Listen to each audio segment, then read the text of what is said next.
À-Bas-Le-Ciel. I've been talking to Reg-Flowers, hot, young, up-and-coming vegan YouTuber, opinion maker, leader of left-wing dissidents everywhere, Reg-Flowers. Shout out to Reg. I think at the end of the discussion, I've come to the conclusion that Reg and I have so much in common that we should merge our channels into one YouTube channel for the future of the movement. You don't see much of that going on anymore. You really do not see many earnest collaborations between YouTube channels. You do see these kind of sniping, sarcastic response videos and mutually hostile criticism, but real cooperation seems to have been in decline since 2015. Maybe that's because since 2015, everyone lost their faith in the idea that you can eat unlimited carbohydrates without gaining weight. Maybe it was the end of Free Leaf's fad diet that destroyed the spirit of mutual assistance and cooperation. I don't know. But Reg, I think that what we can do is merge our channels into one because we have so much in common. And I'm going to have a vote. I'm going to have a poll on Twitter if the name of the new channel should be À-Bas-Le-Flowers or maybe Reg-Le-Ciel. I don't know. Somehow we got to come up with a hybrid of the two names. I'd like to say that I was the first person to make the suggestion that vegan cheetah and supreme banana merge and they could become supreme cheetah or vegan banana. Both work. Anyway, yes, this mashup proposal I think could go pretty well. There are two lessons I want to draw from my discussions with Reg over the last few days.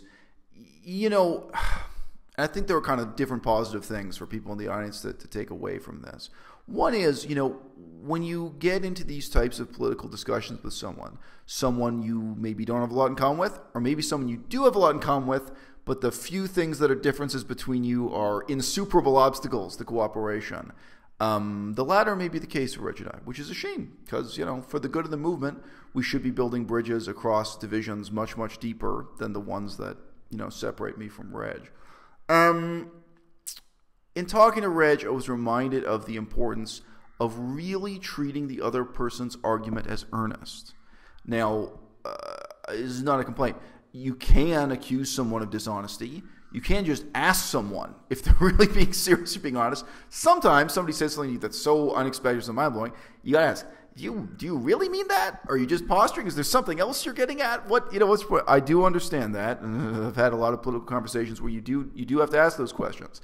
But I think it is important to phrase such a question as a question, not as an accusation, and not to take a hostile assumption that the other person is being intellectually dishonest or not saying what they really mean, and that they're not being forthcoming about their real reasons for why they are presenting the argument that they are. So, in this case, when I express real concern about Black Lives Matter, their formal written constitution, how it really fails to define the objectives of their movement, fails to tell you what methods they use and what it excludes, that is a very sincere critique on my part. And it's a very constructive critique. In theory, they could take that criticism and they could draft a new constitution within 48 hours, and they could really recognize, hey, you know what? We can do better, and doing better may start with writing a constitution that makes us accountable to our donors, accountable to the public, and outlines what the steps are in the future that we're going to take. And that can have a really positive impact on everyone in your movement. It can give them meaningful hope and a sense of direction and purpose.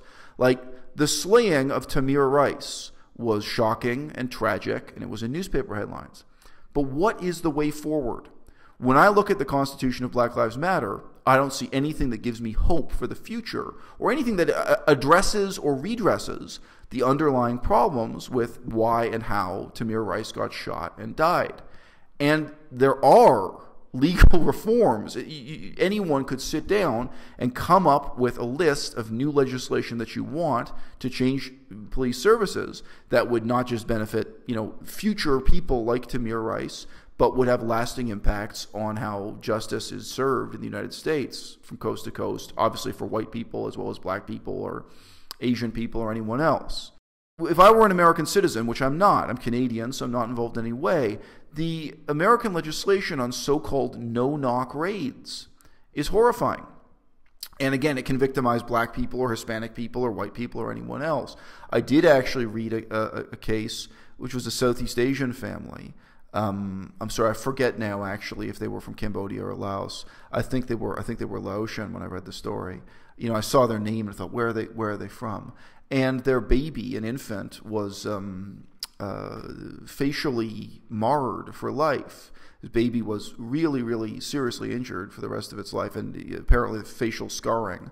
They would have to have reconstructive surgery because a no-knock raid was done against their house with absolutely no evidence aside from an anonymous phone call. And an anonymous phone call called in a tip, and then they had this SWAT team throw in percussion grenades and kick down the door and come in and storm the house. Now, and this baby was one of the percussion grenades, which is a non-lethal weapon, but it went in through the window and went off in the baby's crib. Now, there's absolutely horrible outcomes.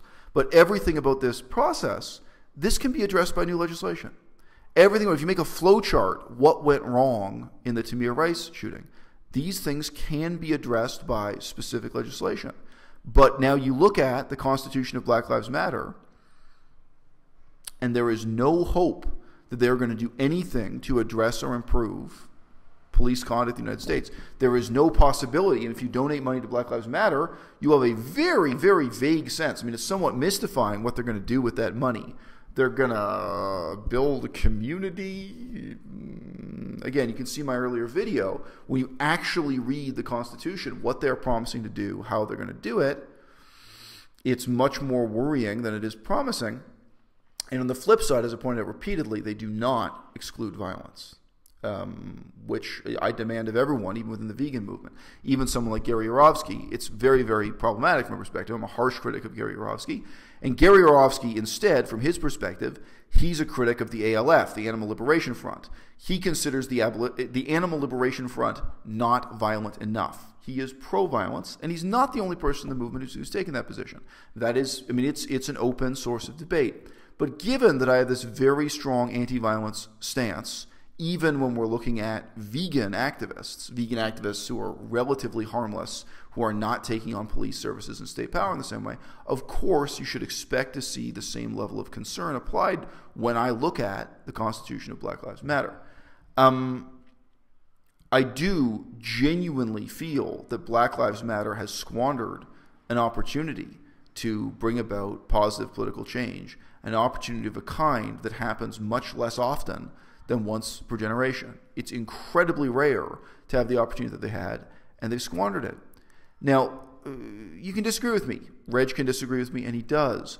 But you can't really disagree with me if you're treating my argument as insincere. My concern about violence is sincere. It's not a smokescreen for some other objective or some other intention. My disapproval, ethically, my disapproval of their Constitution is very sincere. I'm someone with a background in political science who reads that Constitution, and I'm disappointed. I'm not posturing, I'm not faking, there's not a smokescreen, it's not something else in my mind. I'm telling you sincerely, I regard this as an immoral document, as a bad Constitution in every sense of the word, as well as being disappointing and just utterly failing to give a sense of hope, direction, or purpose in addressing issues that I do also care about, although it is not my field, right? I am a white Canadian. I could have, in theory, made the choice to major in American studies. That was a topic offered at my university. I could have directed my research efforts and energy into black communities in Detroit. I think I would have been quite unwelcome doing humanitarian work or research in African-American areas of Detroit, rather than doing what I did do, which was to try to get involved in places like Laos and Cambodia, and then after that, in a very different period of my life, getting involved with the Cree and the Ojibwe. These are my two lessons from this, conversation with Reg-Flowers. One, if you're going to engage in this kind of political discourse, you cannot do so with the assumption that the other person is being insincere when they really are stating what their concerns are, what their disagreements are, what their ethical position is, what it is they're responding to that way. It drives the conversation into a dead end. And two, you have to approach these conversations with an awareness of how your own specialization inevitably entails that other people are not going to have that much in common with you. I go into that conversation, I said this repeatedly to Reg, look, we're both vegan, but beyond that, I don't expect you to have that much in common with me. I'm not sitting down this conversation saying to you, why aren't you outraged about the last Cambodian elections? Why aren't you right now organizing and militating and making videos about the upcoming Cambodian elections? Why don't you share my ethical concerns or my outrage about À-Bas-Le-Ciel? A lot of you watching this video will have never heard the word À-Bas-Le-Ciel before. Why don't you care about the Mohawks or the Ojibwe or the Cree? It's just not his issue. And on the one hand, you can be in a situation where someone is just being unreasonable because they're demanding, you must care about the same things I care about. Otherwise, you're a terrible person. You know, whether that's Black Lives Matter as a movement or any other example you want to choose. And on the other hand, it's just unreasonable to sit down in a conversation like that and think that we're going to have a whole lot in common. Instead of having a kind of accepting and welcoming attitude of, look, this is who I am, this is my background, given that my view of the world is shaped by historical examples like Cambodia and Laos and Russia and China, you know, and indeed, you know, the Cree and the Ojibwe, their historical experience, and À-Bas-Le-Ciel. For those of you who are going to Google it, you know, sure, these are things that matter to me in my life. If you want to talk to me about Tamir Rice and what happens next, okay, I care. I'm interested. But you can't come into this with a sort of false expectation that I must agree with you, that I must share your views and your values, and that if I don't, there's something wrong with me. It would be just as absurd if I came into the conversation with the expectation that you must care about Cambodian democracy. You must care about the history of the Americans bombing Cambodia, for that matter. And that if you don't, there's something wrong with you. À-Bas-Le-Ciel